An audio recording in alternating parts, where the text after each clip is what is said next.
Petikan Faidah. Memetik faidah pada kajian ilmiah. Oleh karena itulah qurrata ayun adalah kesolehan anggota keluarga yang akan berdampak bahagianya seluruh anggota keluarga. Orang tua akan bahagia melihat anak yang soleh solihah, anak-anak akan bahagia melihat orang tuanya yang ahli ibadah. Itu di dunia. Di akhiratnya dua-duanya saling mengkatrol. Sebagaimana firman Allah Azza wa Jalla dalam Al-Quran. Diterangkan oleh Nabi SAW dalam hadis-hadis yang sahih. Diperjelas lagi dengan ucapan para sahabat dan ulama-ulama ahli tafsir setelah para sahabat. Coba perhatikan ketika mereka semua para ahli tafsir menafsirkan Al-Quran yang terdapat dalam surah Tur. Mulai ayat 21 dan seterusnya Allah menyatakan surah yang ke-52 surah Tur itu. Allah menyatakan walladzina amanu wattaba'athum dzurriyyatuhum biiman alhaqna bihim dzurriyyatahum wa ma alatnahum min amalihim min syai' kullu mri'in bima kasaba rahin. Kata Allah Azza wa Jalla, dan orang-orang yang beriman lalu diikuti oleh anak-anak turunannya dalam keimanan. Orang tua iman, anaknya juga iman. Alhaqna bihim dzurriyyatahum. Kami akan ikutkan kepada orang tua tersebut anak-anak mereka, anak-anak turunan mereka diikutkan. Wa ma alatnahum min amali min syai', dan kami tidak akan menyia-nyiakan amal-amal mereka sedikit pun. Maknanya amal orang tua yang harus mengkatrol anak-anaknya itu tidak akan berkurang balasannya bagi mereka. Coba perhatikan perkataan Al-Imam Ibnu Katsir rahimahullahu ta'ala ketika menafsirkan ayat ini. Kata beliau, yukhbiru ta'ala an fadlihi wa karamihi wa imtinanihi wa lutfihi bi khalqihi wa ihsanihi. Annal mu'minina idza taba'athum dhurriyyatuhum fil iman yulhiquhum bi abaihim fil manzilah. Wa illam yablughu amalahum lituqirra ainul aba bil abna indahum fil manajil fayajma'u bainahum ala ahsanil wujuh bi ay yurfa'an naqisul amal bi kamilil amal wa la yanqusu dhalika min amalihi wa manzilatihi litusawa bainahu wa baina dhak. Kata Imam Ibnu Katsir, dalam ayat ini Allah menginformasikan tentang karunia-Nya, kedermawanannya, pemberian atau anugerahnya, kasih sayangnya kepada makhluknya, dan kebaikan Allah kepada makhluk. Dalam bentuk bahwa orang-orang mukmin yang beriman lalu diikuti oleh anak-anak turunannya dalam keimanan, Allah akan gabungkan anak-anak turunannya itu dengan ayah-ayah mereka dari aspek kedudukan di akhirat, sekalipun amalan anak-anak mereka itu jauh di bawah orang tua, baik kualitas ataupun kuantitas. Kalau umpamanya ayah-ayahnya tadi kena dengan peribahasa beken, bahasa asing. Fardu kalaku, sunnah kalampah. Bahasa asing bagi orang luar negeri. Bagi orang yang di luar orang Sunda ya, fardu kalaku sunnah kalampa itu yang fardu dilakukan, yang sunnah dilaksanakan. Orang tuanya begitu, anak-anaknya pas-pasan, hanya yang fardu saja dilakukan, yang sunnahnya banyak diabaikan. Kualitas dan kuantitas ibadahnya jauh. Orang tuanya umpama lebih baik. Tapi anak-anaknya juga ibadah sih. Hanya yang fardu aja. Yang sunnah diabaikan nggak dosa. Namanya juga sunnah yang apabila dilaksanakan dapat pahala, bila tidak dilaksanakan tidak berdosa. Tapi efeknya kedudukan mereka di surga berbeda.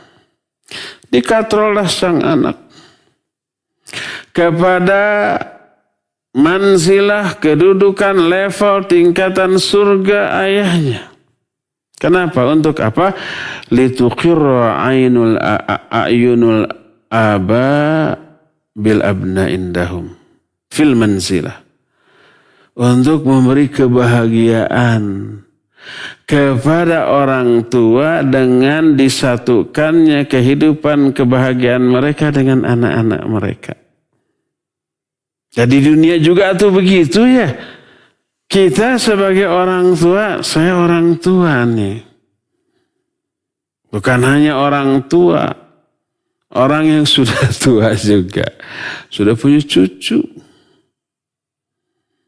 Dan gak akan senang, gak akan bahagia kalau saya berwisata, bersenang-senang, bertamasya tanpa istri, tanpa anak, tanpa cucu. Enggak tuh. Umpamanya mau jalan-jalan ke mall sendirian. Celeng-celeng kaditu, celeng-celeng kadia. Dah malu itu ada aki-aki sendirian ngapain ya. Hampa rasanya. Walaupun secara zahir kelihatan seperti senang. Enggak. Tapi begitu bareng-bareng bersama istri tercinta, bersama anak-anak, bersama cucu. Serunya bukan main. Senang, bahagia. Itu di dunia. Di akhirat juga sama begitu. Apa akan senang, akan bahagia kalau orang tua di surga di level tinggi, anaknya ada di level bawah yang tidak mereka lihat, tidak mereka saksikan, tidak mereka rasakan kebersamaan. Dan gak akan senang, gak akan bahagia. Coba orang-orang tua yang umpamanya ada tugas dari kantor atau di mana, keluar kota, disediakan fasilitas terbaik, siapkan hotel bintang 7, arah liur, presiden suite,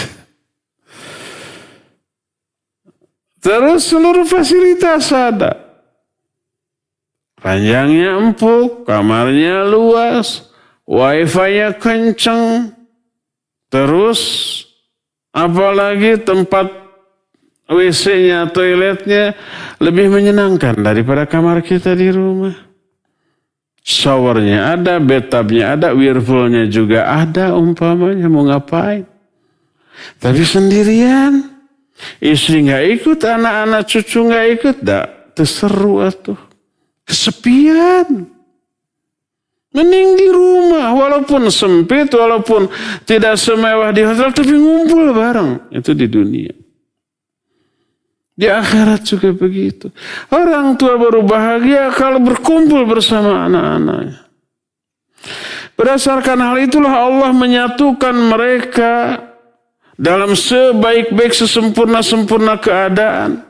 Dengan cara diangkat orang yang amalnya kurang, terkatrol oleh orang yang amalannya lebih tanpa mengurangi orang yang amalannya lebih tadi, agar posisi mereka sama. Ini yang Allah maksud dalam Al-Quran, alhaqna bihim dzurriyyatahum wa ma alatnahum min amalihim min syai'. Sehingga berkata Ibnu Abbas radhiyallahu anhu ketika menafsirkan ayat ini, dan dikutip oleh Imam Ibnu Jarir At-Tabari, oleh Imam Al-Qurtubi, oleh Imam Ibnu Katsir, berkata Ibnu Abbas radhiyallahu anhu ketika menerangkan ayat ini, Kata beliau, innallaha la yarfa'u dzurriyyatal mu'min fi darajatihi wa in kanu dunahu fil amal lituqirra bihim ainuh. Sesungguhnya Allah benar-benar mengangkat anak turunan orang mukmin di tingkatan surga selevel dengan ayahnya, sekalipun dalam hal amal mereka jauh di bawah ayahnya. Untuk apa? Lituqirra bihim ainu, untuk membuat bahagia sang ayah bersama mereka. Lalu Ibnu Abbas membacakan ayat ini, walladzina amanu wattaba'athum dzurriyyatuhum biiman alhaqna bihim dzurriyyatahum wa ma alatnahum min amali min syai'. Sehingga diterangkan dalam riwayat yang lain masih dari Ibnu Abbas dalam ungkapan yang lainnya. Kata Ibnu Abbas ketika menafsirkan ayat ini, hum dzurriyyatul mu'min yamutuna 'alal iman fa in kanat manazilu abaihim arfa min manazilihim ulhiqu bi abaihim wa lam yanqusu min a'malihim allati 'amiluha syai'a. Yang dimaksud dengan ayat ini, mereka adalah anak-anak turunan orang mukmin yang mati di atas iman, tapi tingkatan ayah-ayah mereka jauh lebih tinggi daripada anak-anaknya. Karena perbedaan kualitas dan kuantitas amal dan iman, ayahnya jauh lebih hebat daripada anak-anaknya. Maka anaknya akan digabungkan bersama ayah-ayahnya tanpa mengurangi balasan bagi ayah-ayah mereka sedikit pun. Sehingga dalam salah satu hadis berkata Rasul alaihi salatu wasalam, "Idza dakhala ar-rajulul jannata sa'ala an abawayhi wa zawjatihi wa waladihi fayuqalu innahum lam yablughu darajatak." Kata Nabi SAW, apabila seorang suami, seorang kepala rumah tangga, seorang laki-laki masuk ke dalam surga, dia sendirian di surga. Istrinya nggak ada, anak-anaknya juga tidak ada, cucunya juga tidak ada. Padahal kebahagiaan berada dalam kebersamaan dengan mereka. Seorang suami akan bahagia apabila dia berada dekat istrinya, anak-anaknya, cucu-cucunya. Kalau sudah punya cicit, mungkin bersama dengan cicit-cicitnya. Jadi ada kata Nabi SAW, seorang laki-laki masuk surga. Dia nggak melihat orang tuanya, nggak melihat istrinya, nggak melihat anaknya. Itu yang pertama kali ditanyakan. Dia bertanya, kemana orang tua saya?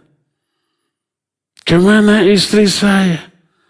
Kemana anak-anak saya? Mungkin ikhwan-ikhwan yang pernah atau sering pergi menginap di hotel mewah bintang 4 ke atas lah. Pertama kali masuk ke hotel tersebut, walaupun dengan kelas kamar yang standar bintang 5 loh. Mewah, megah, ada shower, ada bathtub. Mau pilih yang mana kalau di toiletnya? Dia senang, bahagia, tapi langsung diingat, aduh istri saya nggak ikut. Coba kalau dia ikut, aduh anaknya, aduh orang tuanya, gitu.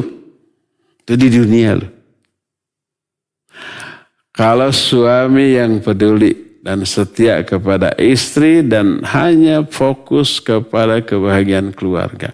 Kalau suami yang egois tidak akan begitu. Lupa aja kali ya. Kata Nabi SAW, "Idza dakhala ar-rajulu al-jannata sa'ala an abawayhi wa zawjatihi wa waladihi." Ketika seorang laki-laki masuk ke dalam surga, dia nggak melihat orang tuanya. Dia nanya orang tuanya mana. Nggak lihat istrinya di mana. Nggak lihat anak-anaknya di mana? Fayuqal innahum lam yablughu darajatak. Mereka itu amalnya tidak mencapai derajatmu. Orang tuanya memang ibadah tapi pas-pasan. Istrinya juga ya ibadah tapi pas-pasan. Anak juga ibadah tapi pas-pasan. Level surganya beda. Kalau umpamanya kita sekeluarga masuk hotel bintang 7 hotel tadi. Terus kita sendirian berada di President Suite. Kamar termegah di kota itu, di hotel itu. Sementara orang tua kita, istri kita, anak-anak kita di kamar standar. Standarnya bisa macam-macam, bisa deluxe, bisa superior, tergantung jenis hotelnya. Pokoknya di standar lah, jauh gitu ya levelnya.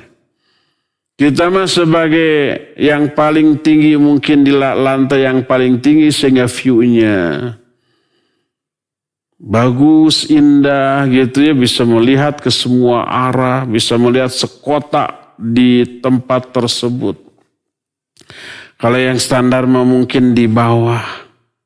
Akses ke sananya juga pakai kartu khusus, nggak bisa sembarang orang. Kita tahu bahwa istri kita, orang tua kita, anak kita ada di hotel itu, tapi ada di kamar standar, kita di kamar terbaik di hotel itu. Kira-kira bahagia apa tidak? Tidak tuh. Kesepian. Itu di dunia. Dan di akhirat juga demikian. Jadi ketika seseorang masuk surga, dia nggak lihat orang tuanya, nggak lihat istrinya, nggak lihat anaknya, kemana? Dikatakan mereka itu orang tua kamu, istri kamu, anak-anak kamu, itu amal ibadahnya, imannya berbeda levelnya dengan kamu. Mereka ada di surga tapi berada di level yang bawah. Apa kata orang itu? Ya Rabbi qad amiltu li walahum. Ya Allah, aku beramal untukku dan juga untuk mereka. Sama seorang suami yang bertanggung jawab, dia cari uang. Apa uang itu untuk kesenangan dirinya semata-mata? Tidak. Selain untuk dirinya, bahkan terutama untuk istrinya, untuk anak-anaknya. Kadang-kadang kepentingan pribadinya diabaikan. Yang penting istrinya, anak-anaknya sejahtera, itu di dunia. Ini suami yang bertanggung jawab ya, bukan yang egois ya. Kan gitu ya. Beramal juga demikian. Kenapa kita beramal, beriman, beramal soleh, beribadah? Bukan semata-mata untuk kita, tapi juga untuk kebahagiaan istri dan anak-anak. Dia berkata, ya Rabbi amiltu li walahum. Ya Allah, aku beramal untukku dan juga untuk mereka. Makanya seorang suami tidak pernah berdoa dalam sholat atau di luar sholat hanya untuk kepentingan diri.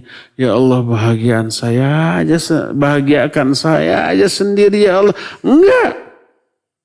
Tapi limpahkan kebahagiaan kepada saya dan keluarga, istri saya, anak saya, orang tua saya, saudara-saudara saya. Begitu. Ya Allah, berikan ampunan kepada saya, kepada istri saya, suami saya, anak-anak saya, orang tua saya, adik dan kakak saya. Begitu. Pas musim pandemi, ya Allah, ya dhamir anaknya diganti dengan nahnu. Allahumma inna na'udzubika minal baras wal junun wal judham was-sayil asqam. Dan nahnu di sana, kami di sana dimaksudkan untuk dia dan keluarganya. Nggak egois seorang suami. Karena dia tahu dan dia merasakan sumber kebahagiaan itu ada dalam kebersamaan dengan keluarganya. Termasuk kesolehan. Makanya suami yang bertanggung jawab tidak akan membiarkan anaknya, baik salah satu atau sebagian atau bahkan semuanya, sebodoh amatlah amal-amal mereka untuk mereka, yang penting saya ajalah sendiri. Nggak akan begitu. Kebahagiaan itu hanya berada dalam kebersamaan dengan mereka. Sampai ke bawah ke akhirat. Dia masuk surga nggak dilihat orang tuanya. Nggak terlihat juga istrinya. Nggak kelihatan juga anaknya cucunya. Dia berkata, ya Rabbi, qad amiltu li walahum. Ya Allah, aku beramal untukku dan untuk mereka. Lalu apa yang terjadi? Fayu'maru bi'ilhaqihim bihi. Maka diperintahkan agar orang tuanya, istrinya, anak-anaknya digabungkan bersama orang ini di level surga yang sama dengan orang ini. Lalu Nabi SAW membacakan ayat ini, walladzina amanu wattaba'athum dzurriyyatahum biiman alhaqna bihim dzurriyyatahum. Coba perhatikan. Luar biasa ini. Keterkaitan yang tidak bisa terpisahkan antara orang tua dan anak dalam pelaksanaan agama, dalam pengamalan, dalam hal ibadah. Tidak hanya di dunia mereka terkait dan tersangkut, bahkan juga sama sampai ke akhirat.